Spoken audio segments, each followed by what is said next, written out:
Saudara-saudara terkasih dalam nama Tuhan Yesus Kristus, sebelum kita memulai atau melanjutkan aktivitas kita pada hari ini, kita akan bersekutu dengan firman Tuhan, kita berdoa. Kasih karunia dan damai sejahtera daripada Allah Bapa dan dari anaknya Yesus Kristus menyertai kamu sekalian. Amin. Firman Tuhan pada renungan harian hari ini 29 Juni 2024 diambil dari Lukas pasal yang ke-17 ayat yang ke-5, demikianlah firman Tuhan. Lalu kata rasul-rasul itu kepada Tuhan, tambahkanlah iman kami. Di hata-bata di dok, dungi nina aka apostelima mandok Tuhani, tabaima haporseon nami. Ido sahatna demikianlah firman Tuhan. Saudara terkasih dalam nama Tuhan Yesus Kristus, kalau kita membaca nats ini, ayat ini mungkin kita akan kehilangan konteks dan yang terjadi. Tapi biarlah saya membacakan ayat 6, biar kita semakin bisa mengerti kenapa para pengikut Kristus kemudian meminta untuk menambahkan iman kami. Di ayat 6 dikatakan, jawab Tuhan, kalau sekiranya kamu mempunyai iman sebesar biji sesawi saja, kamu dapat berkata kepada pohon ara ini, terbantunlah engkau dan tertanamlah di dalam laut, dan ia akan taat kepadamu. Saudara terkasih dalam nama Tuhan Yesus Kristus, perkataan iman sebesar biji sesawi mungkin sering kita dengar, dan ini menjadi satu spirit dalam kehidupan kita, dalam menjalani kehidupan ini. Terlebih ketika kita mengharapkan bahwa dengan iman sebesar biji sesawi, kita bisa mendapatkan hal-hal yang besar, yang spektakuler, yang mungkin tidak bisa didapat oleh orang lain. Tetapi kalau konteks ini mau bercerita tentang ketika Yesus mengingatkan kepada para murid-muridnya, ada penyesat-penyesat. Banyak penyesat-penyesat. Dan celakalah orang yang menyesatkan. Karena sampai dikatakan bahwa mereka harus menggunakan batu kilangan yang beratnya itu. Kalau kita baca nanti di ayat sebelumnya ayat 5 ini. Kepada orang yang menyesatkan. Maka murid-murid, pengikut-pengikut Kristus mau diarahkan oleh Yesus untuk berhati-hati. Mereka mempunyai tugas untuk mengingatkan dan mengampuni orang-orang yang berdosa itu. Sampai dikatakan oleh Yesus, jika ia berbuat dosa sebanyak 7 kali, maka murid harus mengampuni dia sepanjang ia mengakui dosanya. 7 kali itu.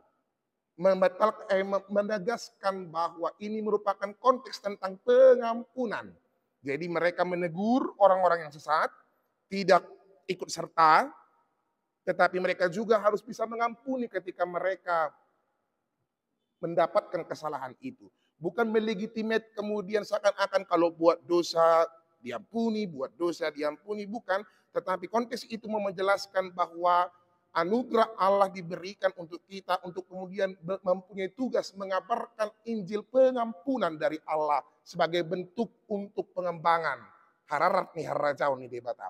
Masuklah kita ke dalam konteks ayat 5 ini. Ketika para pengikutnya katakan, tambahkanlah iman kami. Secara kuantiti mereka melihat bahwa memang iman mereka hanya bisa ditambah oleh Allah. Allah yang memberikan iman itu untuk mereka mampu mengerti tentang hal itu. Mereka berpikir, mengampuni itu persoalan yang sulit, Yesus. Kami sulit untuk hal itu. Mereka lebih melihat pada kuantiti, jumlah. Mereka pikir iman itu persoalan jumlah, angka demi angka. Tetapi apa yang dijawab oleh Yesus dalam menjawab persoalan kuantiti itu di ayat 5. Yesus katakan, kalau engkau mempunyai iman sebesar biji sesawi, maka engkau mampu terbantun, memindahkan pohon arak, menanamnya, dan ia akan menjadi taat. Yesus menjawab kuantiti melalui quality. Biji sesawi adalah biji yang paling kecil di antara seluruh tanaman di tengah-tengah kehidupan Yahudi pada zaman itu. Dileng do mek doi. Alai molo di suan buiro gabi marparbue jela ubal ke do suasuanan ni betu sia rumi martibak ko sudah suasuanan nadong disi. Jadi kekecilan itu akan membuat yang besar. Itulah kenapa dikatakan oleh Yesus, Iman sebesar biji sesuai bukan persoalan kuantiti, tapi soal quality. Ini bukan persoalan untuk bagaimana dia mempunyai iman yang besar atau iman yang kecil saja. Itu bukan soal kuantiti, tapi dia soal quality. Kau mau atau tidak melaksanakan itu. Karena iman tanpa perbuatan hakikatnya mati. Maukah kau melakukan itu? Maukah engkau mengampuni itu? Maukah engkau mau menegur tentang hal itu? Itulah konteks dan yang mau kita lakukan dalam persoalan iman sebenarnya di sesawi ini. Jadi bukan hanya kuatkan, tambahkan iman kami Tuhan. Iya, kita memohon untuk kepada Tuhan agar kita dikuatkan. Teguh iman.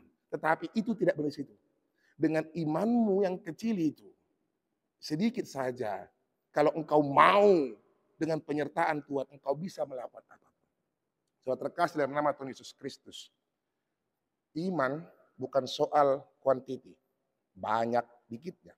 Tapi soal bagaimana engkau mampu untuk menunjukkan quality dari iman itu. Karakter itu harus kau tunjukkan. Dia bukan soal besar kecilnya, tambah atau kurangnya. Tapi dia apakah ketika engkau memiliki iman bersama dengan Yesus, engkau harus lakukan itu seiring, setara, dengan sejajar, dengan iman kepada Kristus. Jadi iman dan perbuatan itu harus action bersama-sama. Kalau kau sudah beriman kepada Allah, maka perbuatanmu, tingkah lakumu, pikiranmu, hatimu harus terfokus, terpusat kepada Kristus. Dan yang kau kerjakan adalah untuk Kristus. Ini bukan hanya persoalan untuk belajar mengampuni, meskipun konteks ini mengampuni. Tapi ini juga adalah persoalan ketika engkau beriman kepada Allah, beriman kepada Yesus. Anaknya yang tersalib itu, yang mengorbankan diri, kita juga harus mau untuk berbuat. Menunjukkan kualitas iman kita melalui perbuatan-perbuatan baik sebagai lambang kita menghargai anugerah Allah. Selamat berbuat, Amanginang. Kawan-kawan apa sebelum. Selamat action, menunjukkan kualitas imanmu. Bukan hanya berupaya untuk formality, menunjukkan iman dengan ke gereja, buat laku yang bagus. Bukan. Tetapi itu harus seirama, berbarengan. Ketika engkau beriman kepada Allah, engkau menjadi seorang Kristen. Tunjukkanlah perilakumu, pikiranmu, terfokus kepada Allah. Ketika engkau sakit, engkau harus beriman kepadanya dan harus mau untuk berobat. Pergi ke rumah sakit. Begitu juga kalau sedang bergumul. Engkau tidak hanya boleh berdoa, tapi kau juga harus mau untuk berupaya untuk mampu mengalahkan dan survive dalam kondisi itu.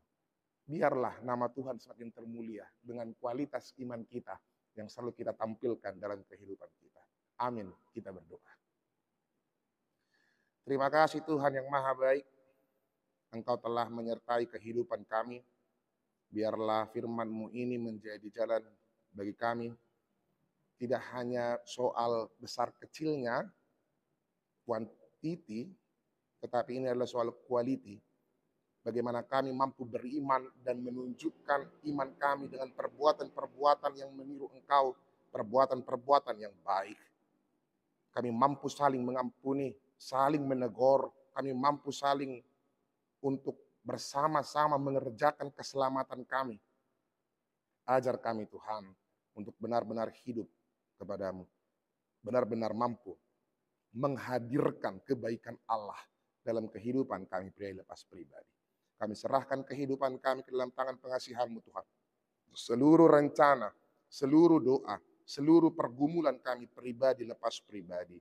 Sakit dan berbagai apapun yang kami rasakan, suka ataupun duka. Biarlah iman kami tetap survive, tetap mampu untuk menjalani kehidupan kami. Dan kami terus bekerja dan mampu untuk melakukan yang baik demi kemuliaan nama. Terima kasih Tuhan yang maha baik. Kami serahkan kehidupan kami ke dalam tangan pengasihan-Mu. Terpuji nama-Mu dalam Yesus Kristus Tuhan kami. Amin.